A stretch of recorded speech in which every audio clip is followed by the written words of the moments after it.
دور دراز Pacific ocean میں موجود یہ ہے پومپی آئلینڈ، جو اپنے مینگرووز کے جنگلات کے نیچے ایک ایسا راز چھپائے بیٹھا ہے جس کو دیکھ کر انسانی دماغ دنگ رہ جاتا ہے۔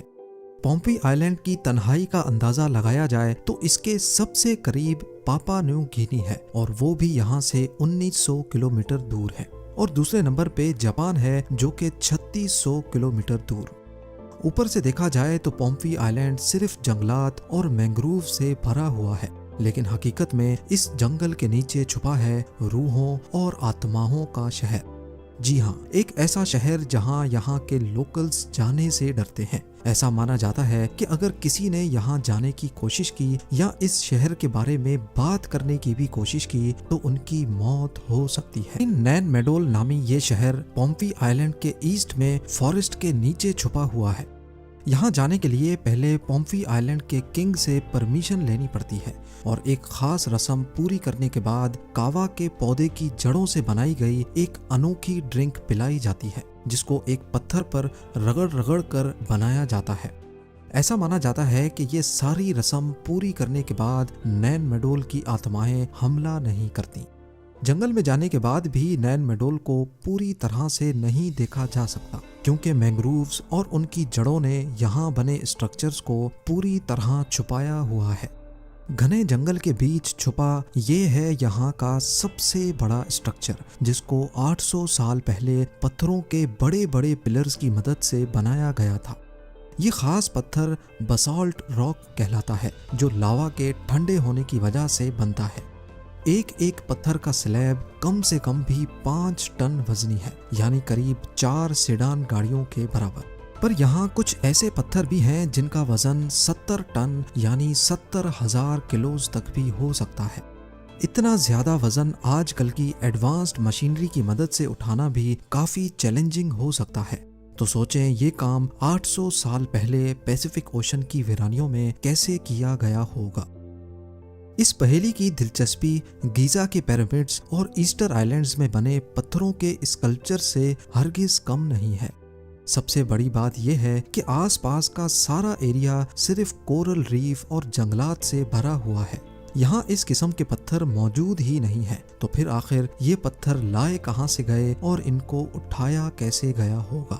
لوکلز کے بیچ کہانیاں مشہور ہیں کہ یہ کام جادو کی مدد سے کیا گیا تھا، پر اس کی اصل وجہ کیا ہے یہ جاننا کافی مشکل ہو سکتا ہے، کیونکہ نہ ہی یہاں کی کوئی ریٹن ہسٹری ہے اور نہ ہی ایویڈنس، صرف کہانیاں ہیں جو صدیوں سے چینج ہوتی آ رہی ہیں۔